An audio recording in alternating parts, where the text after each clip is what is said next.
Thanks for joining me today. Today I am in Northport near the Grand Traverse Lighthouse to hopefully capture some beautiful moments around the lake shore and the beach here. I really love this spot, and I do admit I do have difficulty photographing this location because there's so much here, and in my mind's eye I envision these beautiful clouds over here, but I think because of topography and its proximity to the shoreline, I don't think the clouds will ever really be the way I want them to be here. So I think it's just one of those things you just have to accept it for what it is, and that's fine. And of course, found some trash, you gotta pick that up too. Before I get started capturing any of the beauty around me, I do want to just mention one thing, and it's something that's been in my mind for a while, and it's something about the camera industry and photography in general that kind of bugs me.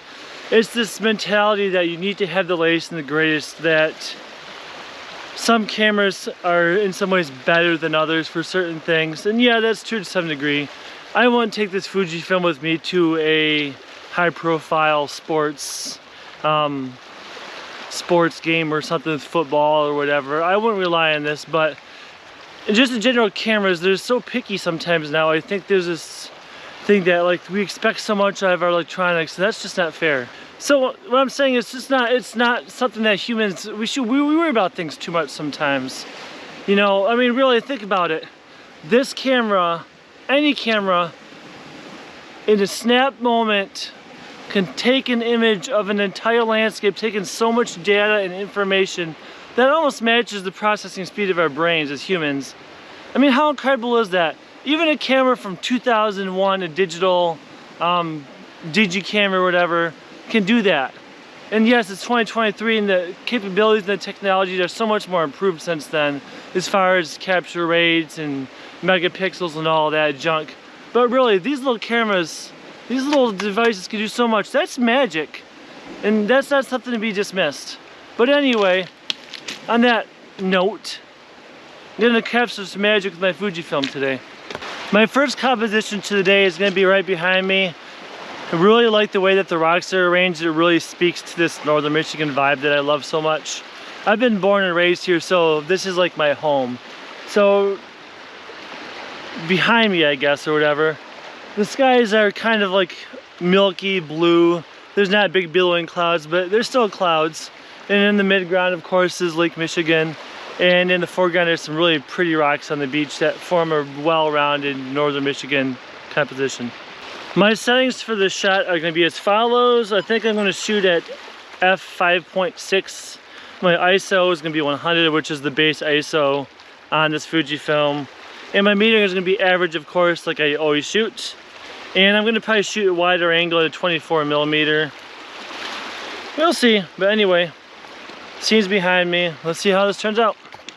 Before I get my composition all lined up, I wanted to show you guys something. This is a fader neutral density filter from K&F Concepts, and what I really love about this filter is it really helps with bright contrasty scenes like the one in Northport today, when there's this contrast between the sky and the land. It really helps kind of even out the tones, especially with these smaller sensor cameras.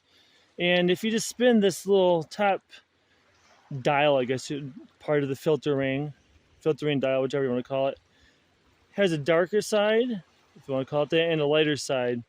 So on the front, I don't know if you can see it or not, lighter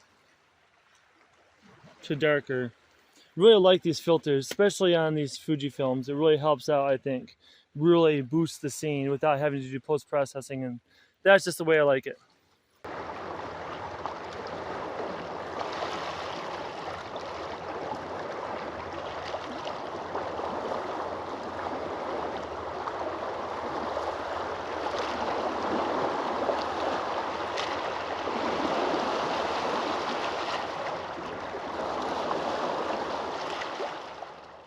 For my second shot today, I'm going to get really low down to the ground.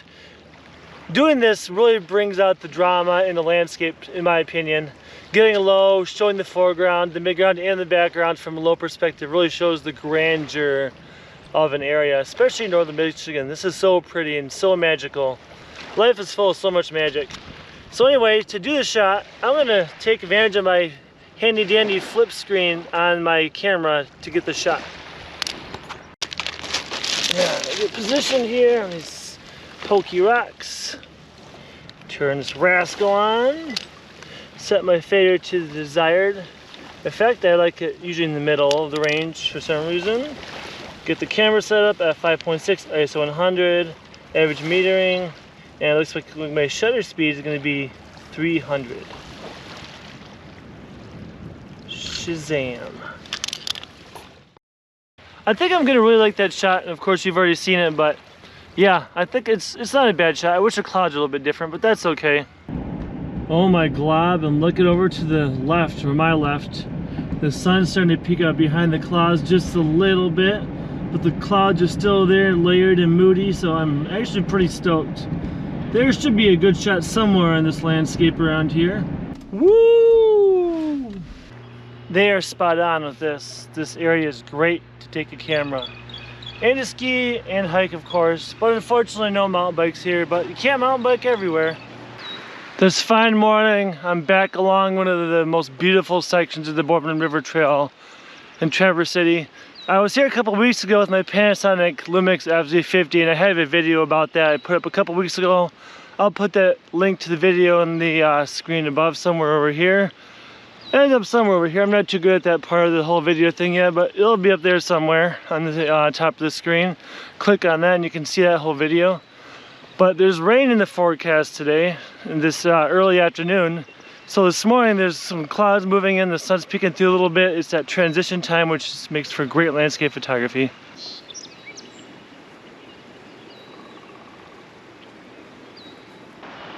The first thing I wanted to do out here is go back to one of my favorite spots on the river shore where I was a couple weeks ago. And I'm going to try the same shot with the FujiFilm HS-20 EXR that I did with the FZ50. And it's not to be a comparison, but it's to try to satisfy my need for the perfect image, which probably isn't possible, but I try. I have something in my mind's eye that I try to recreate with the camera, and sometimes it works and sometimes it doesn't. Scratch that. Down at that shoreline area I was going to head to, there was some gentlemen fly fishing. I'm gonna be respectful and let them do their thing. That's part of being outside in a beautiful area, is letting everyone enjoy the experience. So I'm gonna go to another spot I really enjoy, and I'm gonna take a few pictures, and I'm gonna put those pictures up in a small little gallery in just a moment. But before I get started, I want to share a little tip I picked up over the last couple years. So when you have your filter out and you notice little specks of dust or whatever on it, and you don't have one of those fancy little blowing tools with little bulbs on the ends, what you can do instead is just use your mouth to blow it off, of course. But when you do this, don't start blowing directly in front of the filter. Start blowing off to the side first and continue moving the filter in front of your face while you're blowing, and then move across. This way you don't get a bunch of spit and stuff on it, because sometimes when you blow out of your mouth, sometimes stuff comes out if you don't even notice it does, especially when you see it on the filter. So instead of just doing it directly in front of you, go like this. That way you avoid that stuff on there and you don't have to wipe it off.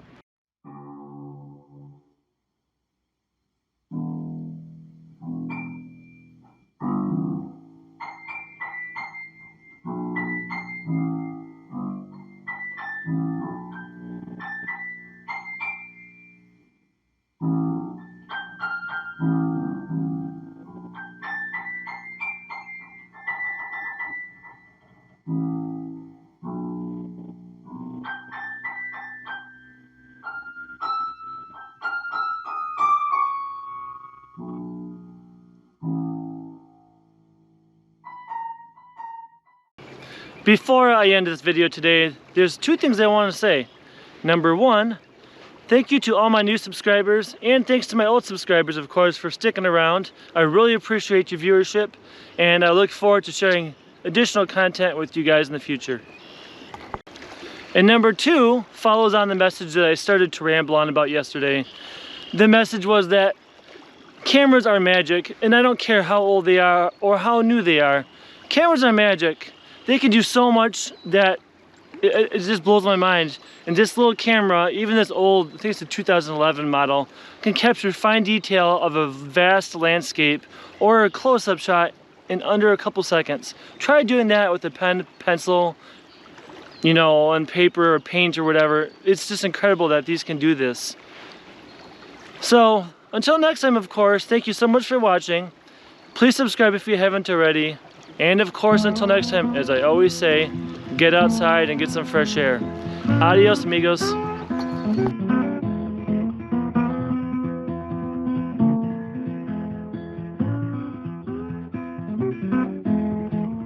Curiosity killed my fury. You're becoming a curiosity.